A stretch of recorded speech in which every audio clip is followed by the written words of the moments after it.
Hey guys, this is Tauna, and are you prepared to listen to me ramble on about Marvel characters, talk about why a character is in a certain way, and basically give my first kind of video essay ever? Well, you found the right video. We're going to be going through why is Green Goblin not green? Because honestly, the amount of people that I've seen say that Green Goblin should have been green in regards to his color identity is astounding compared to the fact that there is absolutely, in my opinion, without a doubt, no reason that he should have been green at all. We're going to be going through color identity. We're going to be talking about, who the Green Goblin is, why he is the way he is, and basically kind of give you guys a gist of overall Universes Beyond and the kind of flavor behind it.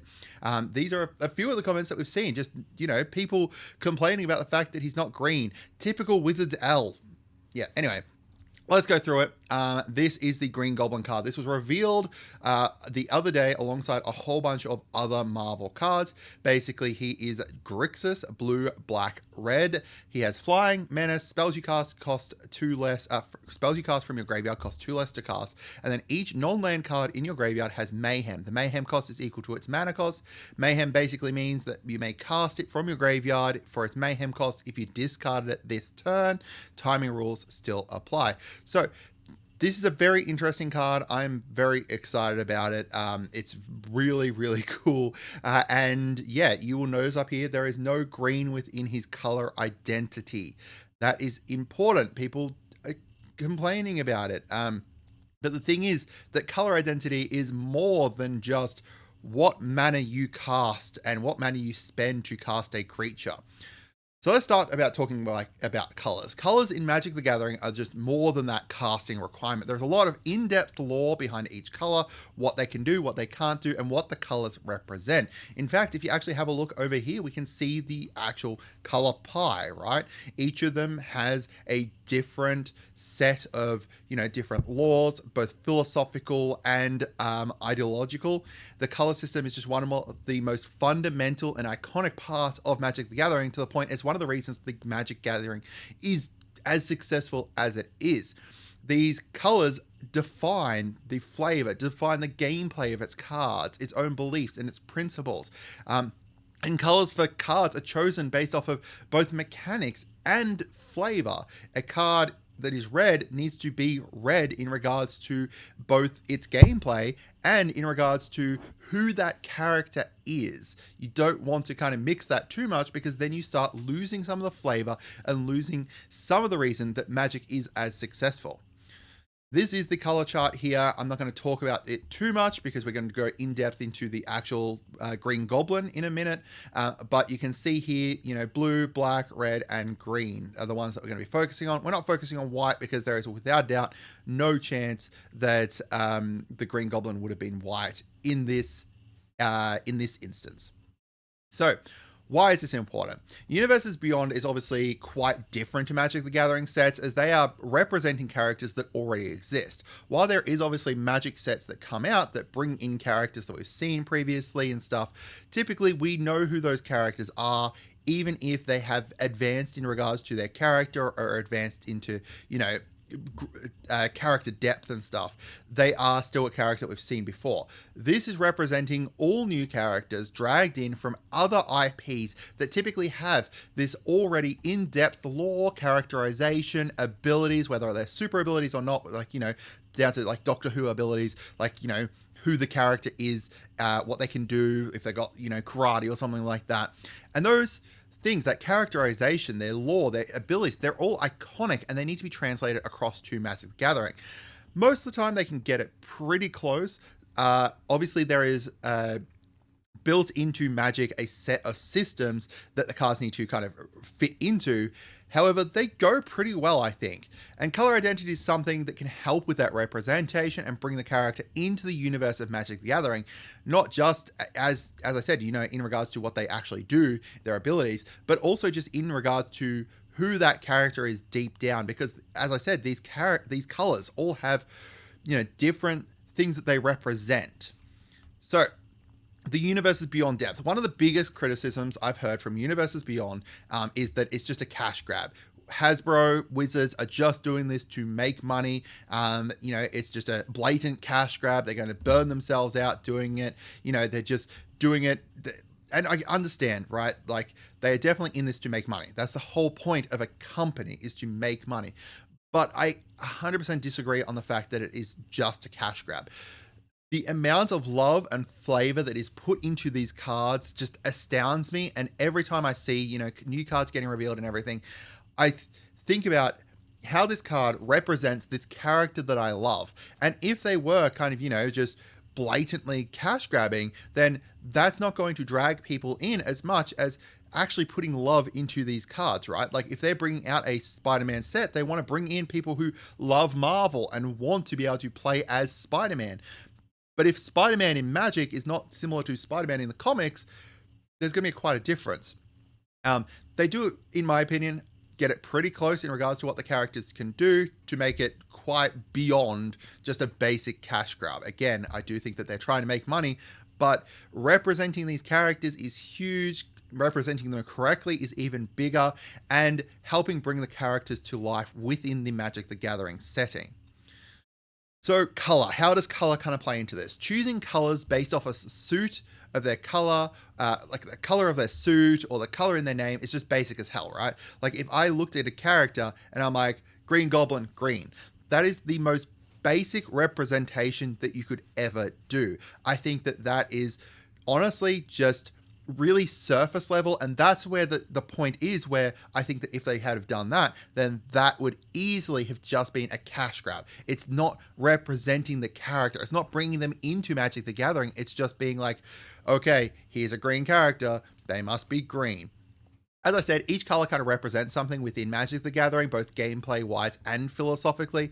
And if you choose colors based off of the names or suits, you're really just kind of spitting on the face of the characters, the IP, the players, the people who made these characters as well, right? Like, if you just put Green Goblin as green, then that is realistically just going so surface level that you're not showing the love for these characters, that this company is coming and saying, hey, yes, you can make these creatures into Magic the Gathering cards. You're just kind of, really going hard into that cash grab. So when Black Panther was announced and shown, they actually made a statement about this, which I think is really kind of prudent to this situation as well. So with Black Panther, obviously, he's got the name Black Panther. So one thing is that when they typically make Magic cards and they've got a color in the name of the character or whatever, they try to use that color into the color of the card, which is a good idea. Obviously, it makes it easier to understand for new players what's going on and everything like that. And when they did Black Panther, they tried to design some versions around him that had like the black mana in it, going into older storylines to, focus into that and stuff. But when you bring it to then the play testers, they look at it and they're like, why is this character black? Like, why has this character got black in his color identity? This doesn't make sense. When you think of black characters within Magic the Gathering, they are very different to who the Black Panther is. It's just something that you have to kind of keep in mind, is that color identity is more than just what colors you cast for these characters and what colors you're using, what mana you need to cast the characters. So a quick note as well, this is focusing purely on the comics version of the characters, as with all the Spider-Man cards. So we're going to be talking about the comics version of, and the 616 specifically, which is the main Marvel Comics universe version of Green Goblin here. However, this is relevant to a whole bunch of different Spider-Man cards. All the Spider-Man cards are based off of the comics book version of these characters, not based off of, Into the Spider-Verse, the movies, etc.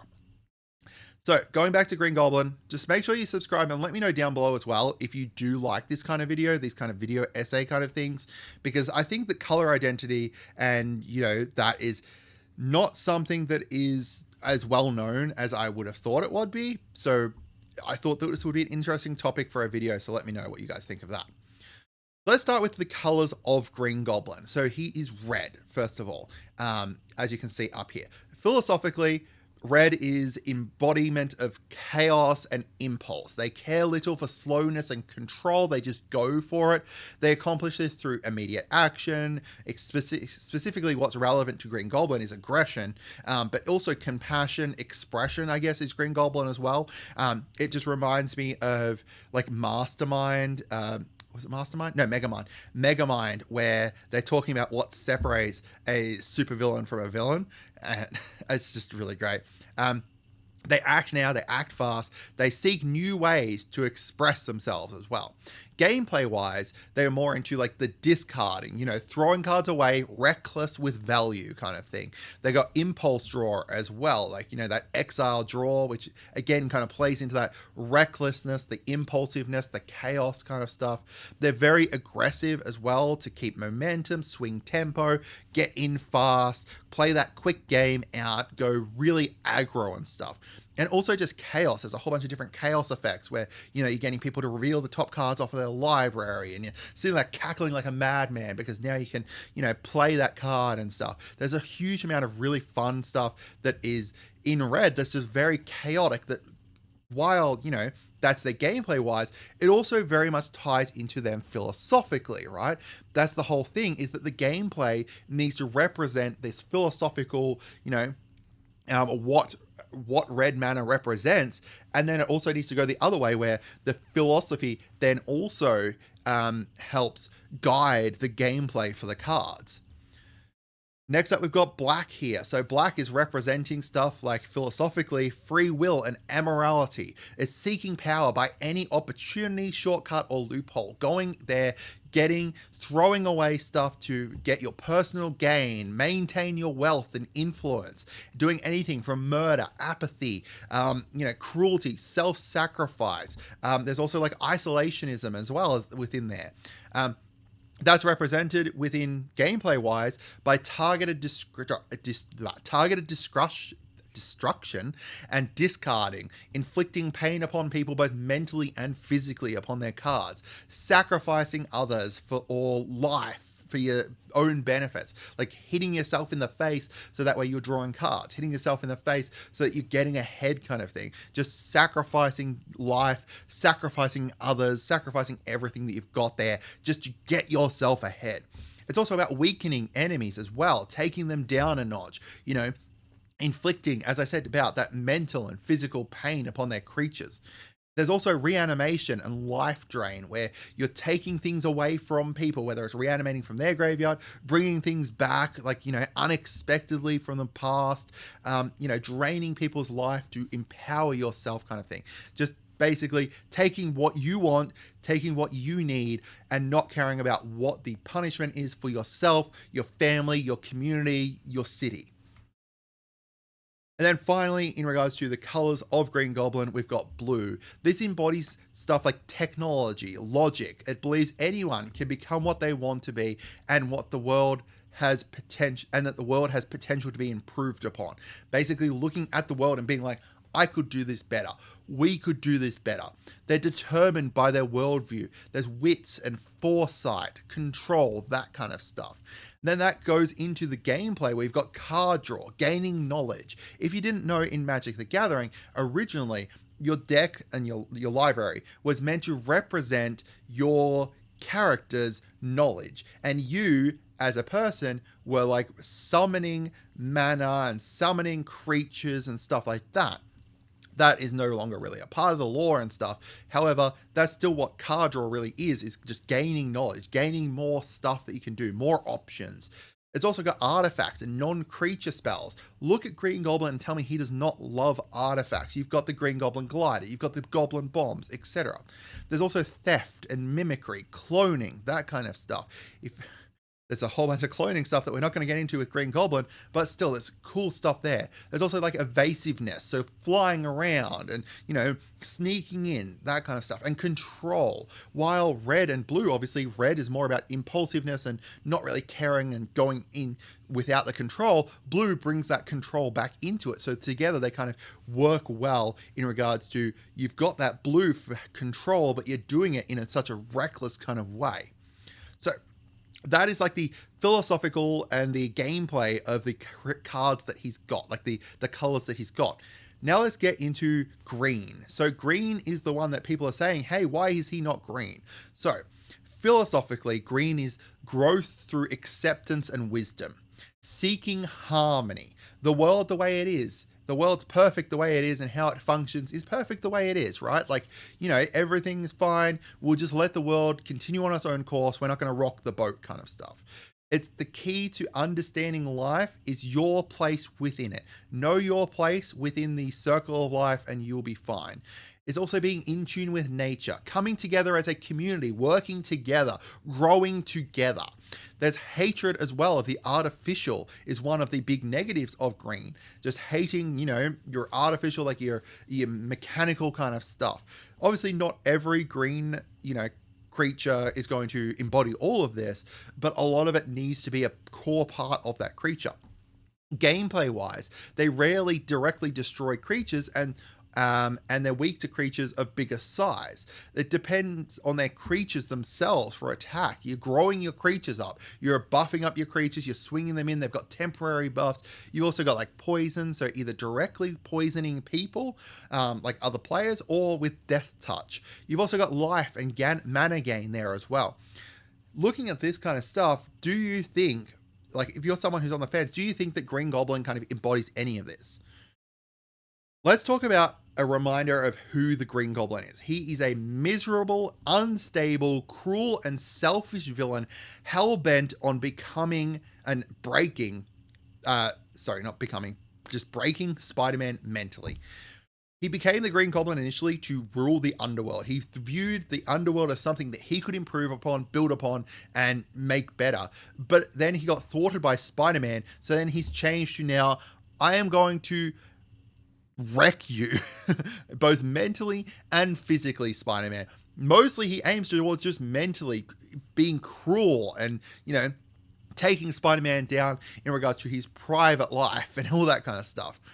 He is an inventor and a scientist who creates his own technology, and even after becoming the Green Goblin still has that. When he became the Green Goblin, he didn't suddenly stop being Norman Osborn. He didn't lose those incredible intelligence. In fact, he even invented the cure to cancer just to use it as a weapon against Deadpool. He refuses to grow or change and would instead try and drag everyone down to his level. He's not growing and becoming a better person. He's dragging everyone down to his level. So he still wants change, just not for himself. He's unpredictable, ruthless, and paranoid, the absolute definition of chaos. He made a deal at the very start, before he even became Green Goblin. Made a deal with Mephisto to maintain his wealth and get what he wanted. He sacrificed his own son on multiple occasions and for his own gain, and he never really joins those teams or communities. He's barely had anything to do with the Sinister Six. That's one thing that people don't understand, is that when you think of the Sinister Six, Green Goblin has rarely ever been a part of that or even joined in or anything like that. I think there's only been a very few occasions where he's been a part of something like that. He typically will go by himself. He doesn't care about communities. He doesn't care about, working together or anything. He wants what he wants and he will go for it. Even after becoming depowered and becoming more sane, he realized that he was at a disadvantage and so became obsessed with becoming the Green Goblin again, to the point that he then went and merged himself with Carnage. So this is a quote from Norman Osborn where he's talking to his Green Goblin persona back in Dark Avengers number 16. You can make fun of me all you want, but this is true. I was right. The world is a mess and the world needed me to fix it. Me, not a group of people, me, myself. And I could have, right? Like that's him saying, I need to better the world by fixing it myself. He basically goes on to say about how the world is like a pin drop away from exploding. One day, the Hulk's going to decide to destroy everything and Mutant's going to go rampaging, etc. And he says about how he could have done it if the Green Goblin didn't get in his way. But this is Norman Osborn still, right? Like Norman Osborn and the Green Goblin, while they are kind of, that Dr. Jekyll and Mr. Hyde, two sides of the same coin kind of thing, they are still the same person, and they will kind of, both interchangeably have influence upon what the Green Goblin does. So now this doesn't mean that there can't be a Green Goblin that is green, right? Like, for example, the Ultimate Universe version of Green Goblin that is over here, where he actually becomes like a big goblin lord kind of thing, that is more likely to be a Green Goblin that is green, right? That's possible there. There's times where he has displayed green traits. However, 95% of the time, and including in the representation of this card, there is nothing really green about him. He cares not for community, cares not for, growing as a person. He cares not for coming together with anyone. He doesn't care about, learning his place within the world, that kind of stuff. He just wants what he wants, and he will sacrifice everything to get it. So, a quick note as well is that not all villains are Grixis. Like, he's Grixis, but not all villains are Grixis, and not all villains aren't green. There is definitely green villainous. Vorinclex, for example, where he goes around that survival of the fittest and very much a villain. He is still green. There was the elves from Lorwyn that were xenophobic tyrants and supremacists who hunt down anyone who is below their standards of beauty. They needed everyone to be beautiful, and if they weren't, they called them freaking uglies and they go and hunt them.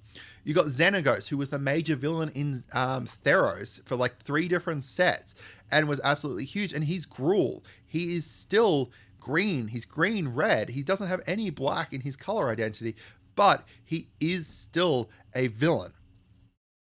And there is other cards within Magic the Gathering that kind of similar to Green Goblin in regards to who they are, what they do, how they work, that kind of stuff. And they are all within this kind of, Grixis-ish kind of color scheme. You've got Mishra. Mishra is very similar in regards to, doing very similar kinds of things. You've got like Davros, the Dalek creator, Missy from these two are both from Doctor Who, and they're very kind of similar in regards to who they are to the Green Goblin. Not obviously the exact same, similar, although you can draw parallels between them. You've got Tezzeret, going after and joining Nicol Bolas and, trying to get his Darksteel body and all that kind of stuff. Very much about his own self-gain. You've got characters already within Magic that are very similar to Green Goblin, and they do fit within this kind of Grixis color scheme.